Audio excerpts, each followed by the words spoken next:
नमस्कार दोस्तों, स्वागत है आपके अपने चैनल एजू इंटरनेट पर। आज हम इस वीडियो में बात करने वाले हैं उस शख्स की इंस्पायरिंग और प्रैक्टिकल कहानी की जिनकी सोच ने पत्थर जैसी मुश्किलों में भी पानी बहाना सिखा दिया, जिनका नाम है सोनम वांगचुक। इस वीडियो में हम उनके बचपन से लेकर हाल के समय तक का पूरा सफर ईयर वाइज कवर करेंगे। उनके कर्म, उनके विचार, संघर्ष और अचीवमेंट्स जो उन्होंने हासिल किया। तो चलिए शुरू करते हैं। सोनम वांगचुक एक भारतीय इंजीनियर, इनोवेटर, एनवायरनमेंटलिस्ट और एजुकेशन रिफॉर्मर है। उन्होंने लद्दाख के संदर्भ में शिक्षा और जल प्रबंधन के ऐसे समाधान दिए जिनका असर स्थानीय जीवन पर गहरा और तात्कालिक रहा। वे students educational and cultural movement of Ladakh (SECMOL) के संस्थापक निदेशक हैं और आइस स्तूपा परियोजना के जनक माने जाते हैं, जो कृत्रिम हिमनग यानी आर्टिफिशियल ग्लेशियर्स बनाकर पानी का भंडारण करती है।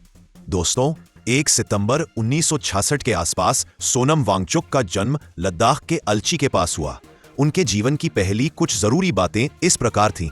उनके गांव तक स्कूली व्यवस्था नहीं पहुंचने के कारण वे 9 साल की आयु तक किसी नियमित स्कूल में दाखिला नहीं ले पाए। उनकी मां ने उन्हें घर पर उनकी मातृभाषा में शिक्षा दी। बाद में परिवार के चलते उन्हें श्रीनगर और फिर दिल्ली के स्कूलों में पढ़ना पड़ा, जहां भाषा और सांस्कृतिक अंतर ने उन्हें शुरुआती वर्षों में चुनौतियों का सामना कराना पड़ा और लोगों ने उनकी चुप्पी को कम समझदारी समझ लिया। ये साल उनके लिए गहरे व्यक्तिगत संघर्ष और पहचान के संघर्ष के रहे। सोनम ने अपनी बीटेक मैकेनिकल इंजीनियरिंग की degree NIT REC regional engineering colleges Srinagar से 1987 में पूरी की। टेक्निकल बैकग्राउंड और रूरल एक्सपीरियंस ने उन्हें यह सोच दी कि स्थानीय समस्याओं के समाधान में आधुनिक इंजीनियरिंग यानी मॉडर्न इंजीनियरिंग का उपयोग हो सकता है, पर स्कूलों और कोर्सेज को स्थानीय जरूरतों के अनुरूप बनाना भी जरूरी है। बात है सन 1988 की। सोनम वांगचुक जी ने SECMOL की स्थापना की, एक शैक्षिक आंदोलन NGO जो लद्दाख के युवाओं के लिए कम से कम संसाधन के साथ प्रभावी व प्रैक्टिकल एजुकेशन देने का लक्ष्य रखता था। SECMOL का लक्ष्य था पारंपरिक शिक्षा प्रणाली के उन पहलुओं को बदलना जो स्थानीय समाज और संस्कृति के अनुकूल नहीं थे, ताकि युवा अपनी जमीन पर टिककर उत्पादक बन सके। SECMOL ने alternative schooling, practical training, energy enhancement और कल्चरल रिवाइटलाइजेशन पर काम किया।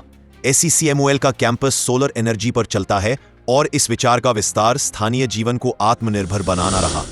1990 के दशक में SECMOL धीरे धीरे फेमस हुआ। सोनम वांगचुक और उनकी टीम ने स्थानीय युवाओं को शिक्षा के साथ टेक्निकल स्किल्स भी दिया, जिससे वे नौकरी या स्वरोजगार दोनों के लिए सक्षम बने, यानी बेरोजगार नहीं रहे। SECMOL का मॉडल यह दिखाता है कि एजुकेशन सिर्फ थियोरेटिकल न होकर प्रैक्टिकल और लाइफ सेविंग भी हो सकती है, और यही उनके लॉन्ग टर्म एफर्ट्स का आधार बना। सन 2000 के बाद सोनम वांगचुक जी का काम राष्ट्रीय स्तर नेशनल लेवल पर भी पहचाना गया। 2005 में उनके वर्क एक्सपीरियंस की वजह से उन्हें एकेडमिक और पॉलिसी मेकिंग कमिटीज से जोड़ा गया।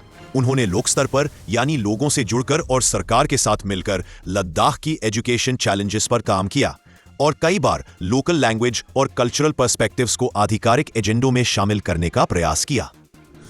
अब बात आती है उस क्रांतिकारी विचार की जिसने प्राकृतिक संसाधनों के संरक्षण का नया मॉडल दिया, आइस स्तूपा। लद्दाख एक ठंडी रेगिस्तानी जलवायु है। यहाँ फसलों के लिए केवल एक सीमित बुआई मौसम है और पानी का संकट खासकर अप्रैल मई में गहरा होता है। सोनम ने देखा कि सर्दियों में पहाड़ियों से निकला पानी बेकार चला जाता है और गर्मियों में पानी की कमी होती है। 2013 में उन्होंने आइस स्तूपा का प्रोटोटाइप बनाया, यानी पानी को बर्फ के शंकु यानी कोनिकल आइस माउंट्स के रूप में जमा करना, ताकि वो बाद में धीरे धीरे पिघलकर सिंचाई के लिए उपलब्ध हो। इस आकार का लाभ यह है कि इसका सतह क्षेत्र सरफेस एरिया कम होता है और ये तेजी से नहीं पिघलता। इनका ये प्रोटोटाइप 2013 से 2014 में सक्सेसफुल हुआ। जनवरी 2014 में प्रायोगिक आइस स्तूपा बनकर तैयार हुआ और उसने साबित कर दिया कि ठीक तरह की पाइपिंग और गुरुत्वाकर्षण आधारित पानी आपूर्ति से बड़ी मात्रा में पानी को शीतलता में संरक्षित किया जा सकता है। 2015 में जैसे जैसे इस तकनीक की उपयोगिता सामने आई, कई गांवों ने इसे अपनाया। आइस स्तूपा ने स्थानीय किसानों को समय पर पानी देने में मदद की और बुआई के मौसम में उनकी फसलों को बचाया। इस इनोवेशन ने दिखाया कि ट्रेडिशनल नॉलेज और मॉडर्न इंजीनियरिंग का संगम कैसे हेल्पफुल हो सकता है। 2016 में सोनम वांगचुक को उनकी आइस स्तूपा प्रोजेक्ट और जल संचय यानी वाटर हार्वेस्टिंग कार्य के लिए रोलेक्स अवार्ड्स फॉर एंटरप्राइज से सम्मानित किया गया। रोलेक्स ने उनके काम को एक प्रैक्टिकल, निराधार और स्थानीय संदर्भ में लागू होने योग्य इनोवेशन बताया और इस पुरस्कार के साथ उनके प्रयासों को अंतर्राष्ट्रीय ध्यान यानी इंटरनेशनल अटेंशन मिला। आगे चलकर उनके समुदाय केंद्रीय, community centred, innovative, sustainable education और पर्यावरण कार्यों के लिए उन्हें और भी इंटरनेशनल मान्यता मिली। 2018 में सोनम वांगचुक को रमोन मैग्सेसे अवार्ड से सम्मानित किया गया। यह एशिया का एक प्रेस्टिजियस अवार्ड है जो उन लोगों को दिया जाता है जिन्होंने समाज में गहरा, सकारात्मक और प्रेरक प्रभाव डाला हो। मैग्सेसे ट्रस्ट ने उनके सीखने के तरीकों, सामुदायिक जुड़ाव और साइंस और कल्चर के क्रिएटिव कॉम्बिनेशन को स्वीकार किया। इन वर्षों में उन्हें कई अन्य अवार्ड्स और सम्मान भी मिले, जैसे global award for sustainable architecture, Fred M Packard award, Ashoka fellowship आदि, और उनके आई स्टूपा मॉडल और SECMOL के शिक्षा नज़ारों से दुनिया भर में लोग प्रेरित हुए। न्यूयॉर्कर, नेशनल ज्योग्राफिक और अन्य अनुशंसित प्रकाशनों यानी रिकमेंडेड पब्लिकेशंस ने आई स्टूपा को कवर किया और कनाडा, यूरोप तक से इस मॉडल में इंटरेस्ट दिखाई गई। दोस्तों, बॉलीवुड फिल्म 3 इडियट्स के किरदार फुनसुक वांगडू की कहानी में सोनम वांगचुक का नाम अक्सर जुड़ा दिखता है। मीडिया रिपोर्ट्स और इंटरव्यू के मुताबिक फिल्म के रचनाकारों, क्रिएटर्स को उनकी जिंदगी और कार्यों से इंस्पिरेशन मिली थी। यह कहना ठीक होगा कि उनकी जिंदगी का कुछ हिस्सा पॉप कल्चर में भी उठकर सामने आया, जिससे उनकी कहानी और भी लोगों तक पहुंची।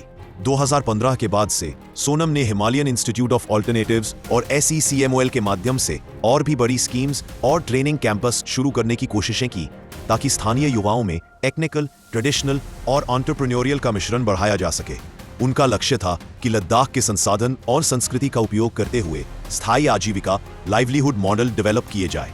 नोट करने वाली बात है, हाल ही के वर्ष में सोनम वांगचुक केवल इनोवेशन और एजुकेशन में नहीं रहे, वे स्थानीय और राष्ट्रीय स्तर पर सक्रिय रहे। पर्यावरण, संसाधन और नागरिक मुद्दों पर अपनी आवाज उठाते रहे। कुछ रिसेंटली न्यूज में उनकी हिरासत, गिरफ्तारी और संबंधित विरोध प्रदर्शनों का जिक्र भी हुआ है, जो दर्शाता है कि उनकी सक्रियता और पब्लिक स्थिति अब भी विवाद और बहस का विषय बनी हुई है। सोनम वांगचुक ने लगभग 15 दिन की भूख हड़ताल, हंगर स्ट्राइक शुरू की थी, जिसमें मांग की गई थी कि केंद्र सरकार लद्दाख को राज्य का दर्जा दे, लेकिन प्रदर्शन हिंसक हो गया और उन्होंने इस आंदोलन को बीच में ही छोड़ दिया, हड़ताल समाप्त कर दी। उन्होंने सोशल मीडिया पर एक वीडियो संदेश जारी किया जिसमें कहा कि उनका शांतिपूर्ण रास्ता महत्वक हो गया और उन्होंने युवाओं से आग्रह किया कि हिंसा न करें। हाल ही में लद्दाख के लेह में बड़े पैमाने पर प्रदर्शन हुए, जिसमें 4 लोगों की गोलीबारी में मौत हो गई। प्रदर्शनकारियों की मांग है कि लद्दाख को राज्य, स्टेटहुड का दर्जा मिले और उसे संविधान के 6 अनुसूची के तहत विशेष अधिकार दिए जाएं। प्रदर्शन और विरोध मार्च हिंसक रूप ले लिया। प्रदर्शनकारियों ने बीजेपी कार्यालय, गाड़ियां एवं पुलिस के गाड़ियों को आग लगाने की कोशिश की। पुलिस ने जवाबी कार्रवाई में फायरिंग, टीयर गैस और लाठीचार्ज किया। पुलिस का बयान है कि यह स्वरक्षा, सेल्फ डिफेंस में किया गया। अराजकता के मद्देनजीर प्रशासन ने लेह में सार्वजनिक सभाओं पर प्रतिबंध लगा दिया और आवश्यक उपाय लागू किए। लगभग 50 लोगों की गिरफ्तारी और छापेमारी की गई है। 26 सितंबर 2025 को लद्दाख में हुए हिंसक प्रदर्शनों के बाद पुलिस ने उन्हें गिरफ्तार किया। इन पर आरोप लगाए गए हैं कि उन्होंने प्रदर्शन को उकसाया और उत्तेजक वक्तव्यों द्वारा हिंसा को बढ़ावा दिया। उनकी NGO SECMOL, students educational and cultural movement of Ladakh की FCRA licence, foreign contribution regulation act को केंद्र सरकार ने रद्द कर दिया है। उन्हें NSA, नेशनल सिक्योरिटी एक्ट के अंतर्गत रिमांड किया गया और फिर उन्हें लद्दाख से लगभग 1000 किलोमीटर दूर जोधपुर सेंट्रल जेल भेज दिया गया है। जेल में उन्हें एक अलग सेल में रखा गया है। निगरानी और सुरक्षा बढ़ाई गई है। लद्दाख पुलिस DGP ने यह भी कहा है कि वे पाकिस्तान से संबंधों की जांच कर रहे हैं और दावा किया गया है कि एक पाक जासूस ने प्रदर्शन के वीडियो साझा किए थे। राज्य, यूनियन टेरिटरी स्तर पर केंद्र सरकार और स्थानीय प्रतिनिधियों के बीच बातचीत का दौर चल रहा है। गृह मंत्रालय ने 6 अक्टूबर को एक उच्च स्तरीय समिति, हाई पावर्ड कमेटी की बैठक बुलाई है। दोस्तों, सोनम वांगचुक की यह जीवन यात्रा हमें सिखाती है कि समस्या बोध प्लस जमीन से जुड़े समाधानों का संयोजन ही सच्ची क्रांति ला सकता है। एक शिक्षक, इंजीनियर और समाज सेवी के रूप में उनका जीवन उन लोगों के लिए प्रेरणा है जो बदलाव करना चाहते हैं, चाहे उनकी जमीन कितनी भी कठोर क्यों ना हो। अगर आपको ये सोनम वांगचुक की इंस्पायरिंग कहानी अच्छी लगी हो तो वीडियो को लाइक और शेयर करें, चैनल को सब्सक्राइब करना न भूलें और कमेंट में बताइए कि आप किस और महान व्यक्ति की बायोग्राफी पर वीडियो चाहेंगे। कमेंट जरूर कीजिए। धन्यवाद। जय हिंद, वंदे मातरम। मिलते हैं कोई और वीडियो में।